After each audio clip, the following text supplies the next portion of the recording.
रोजगार की भरोसा कर सकते हैं। यहाँ महाराष्ट्र में किसान बेचारा अपने पत्नी के साथ लेके हल जोत रहा है और ये कहते हैं हम किसान की आय दुगुनी करेंगे। यहाँ हिंदी भाषा बोलने महाराष्ट्रियों ने थप्पड़ मार दे रहे हैं। ये कहते हैं कि हिंदी, आप जानते हो कि हिंदी देश का प्रथम राष्ट्रीय भाषा है, मातृभाषा है हमारा। और ये लोग कहते हैं अब कल को गुजरात में जाएंगे तो गुजराती मारेगा 4 थप्पड़, कहेंगे यहाँ गुजराती मारवाड़ी बोलो, तो गलत बात है ना। सरकार मैं यूपी से हूँ, मैं गुड़गांव में इंजीनियर पोस्ट पे जॉब करता हूँ।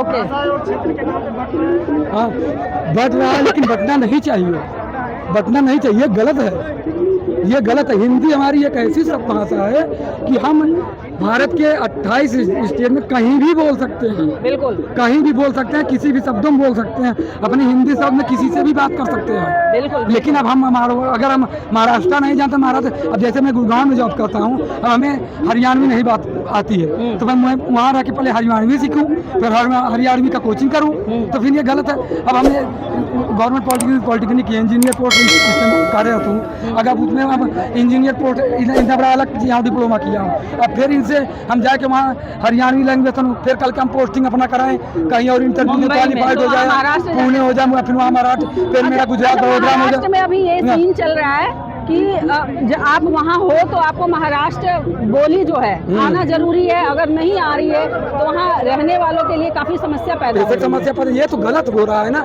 ऐसा अब सरकार भी दोनों तरफ अभी कहोगे तो लोग कहेंगे सरकार को उंगली उठा रहे हो, लेकिन ये चीज़ तो गलत है। केंद्र में भी आप हो, राज्य में भी, और एक देश का नागरिक कहीं भी काम कर रहा है तो देश का नागरिक सम्मान उतना ही होना चाहिए।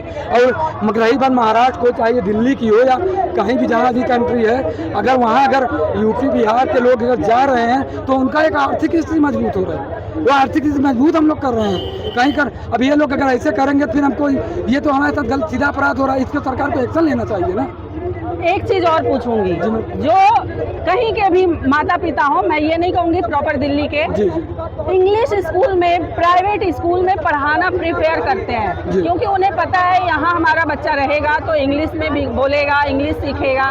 तो उन पेरेंट्स को क्या बोलना चाहोगे, क्या वे अपने बच्चों के फ्यूचर के लिए ऐसा करते हैं? लेकिन हमारे देश की जो दुर्दशा है हिंदी के लिए, क्या उस हिसाब से ये सही है? देखो पहले तो हमारे देश के लिए हिंदी हमारा सबसे अनिवार्य है पहली चीज, और अब आगे चल के पोस्ट लेवल काम अगर लोग हो रहे हैं, ग्रेजुएट हो रहे हैं, तो अब जैसे हम किसी कंपनी में, जैसे मैं जापानीज कंपनी में जॉब करता हूँ इंजीनियर को, तो अगर मैं जापानीज कंपनी में हूँ तो हमें वहाँ जो जापानीज लोग हैं ना तो वो इंग्लिश में इंटरव्यू लेते हैं, तो अभी हमें जानकारी रखना जरूरी है। लेकिन अब ये कहो कि हम हरियाणवी सीखें, ये कहो कि हम महाराष्ट्र सीखें, तो ये गलत है, ये गलत है, ये बेहतर गलत। सबसे बड़ी बात यह है कि चाहे महाराष्ट्र हो, हिंदुस्तान के अंदर जितने भी राज्य हैं, सारे राज्यों को मैं ललकार रहा हूँ। और सबसे बड़ी बात यह है कि हमारे देश की एक ही भाषा ही है, बाकी कोई भाषा नहीं है।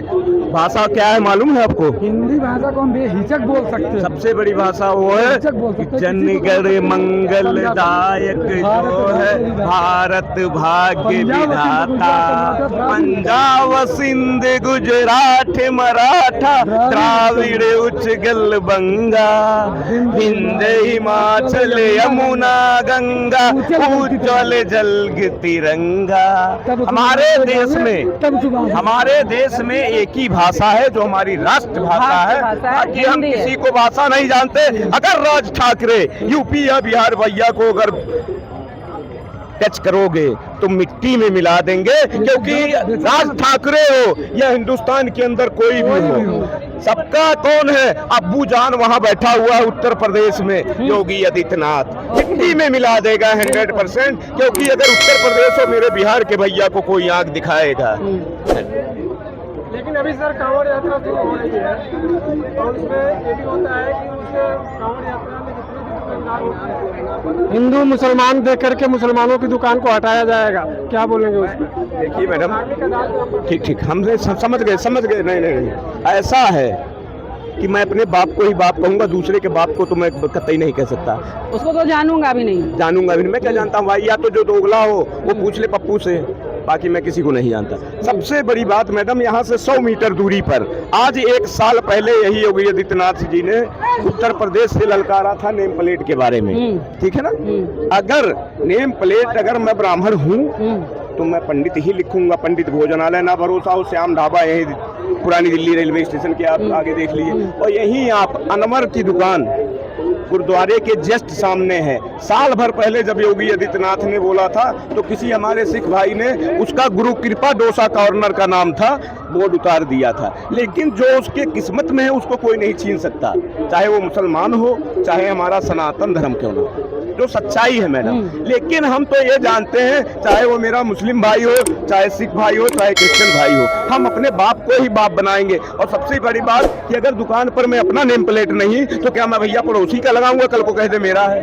और कहीं हमारे उत्तर प्रदेश में अगर मुल्ला मुलायम के पूत अखिलेश यादव जैसे दोगले और इनकी सरकार आ गई तो भैया 100% उन्हीं का हो जाएगा। तो क्यों ना भैया हम अपना नेम प्लेट लगाएं। सच्चाई ये है, नेम प्लेट लगाने में कोई बुराई नहीं है। आज भी वही आपको बताया ना 100 मीटर दूरी पर है कि उसकी किस्मत कोई नहीं ले सकता। आज भी अनवर के दुकान पर 70% हिंदू जाता है। तो इससे क्या मतलब है, मैंने उसके यहाँ ड्यूटी किया, सफाई है उसके यहाँ, वो नहीं है। सब अब्दुल कलाम नहीं हो सकते। 1 मिनट, 5 उंगली बराबर। मैं ये नहीं कहता कि हमारे हिंदुस्तान के सारे मुसलमान गलत है, बिल्कुल 5% है, 5 उंगलियां बराबर 5 उंगलियां बराबर नहीं हो सकती। इसीलिए वही मैं कहता हूं कि गुरुद्वारे के जस्ट सामने अनवर का होटल है, लेकिन वो बोर्ड उतार दिया गया, साल भर हुआ, लेकिन तब भी 70% हिंदू ही वहां कस्टमर जाता है, मुस्लिम नहीं होता है। क्यों जाता है? मुस्लिम भाइयों को क्या कहना चाहेंगे जो अपना नाम हटाकर हिंदू नाम लिखते हैं? ये गलत कर रहे हैं। हम कहते हैं अगर आपका मुस्लिम धर्म है तो धर्म को अपने छुपाना नहीं चाहिए। हम तो कह रहे हैं चाहे वो हिंदू धर्म हो, चाहे मुस्लिम धर्म हो, चाहे कोई भी धर्म हो, लेकिन धर्म को छुपाना ये अनर्थ है, ये गलत है। चाहे वो हिंदू कर रहा है चाहे मुस्लिम कर रहा है, भाई अपना नाम लिखो, जो तुम्हारे किस्मत में हो कोई नहीं ले पाएगा। ऐसा नहीं है कि मुसलमान की दुकान पे हिंदू नहीं जाता है, हिंदू की दुकान पे क्या मुस्लिम नहीं जाता है? चाहिए ना मैडम, सबके लिए कानून होना चाहिए। ये सिर्फ जो है ना, देखिए नाम, पहली बात तो जो नाम लिख रहा है नाम लिखना चाहिए।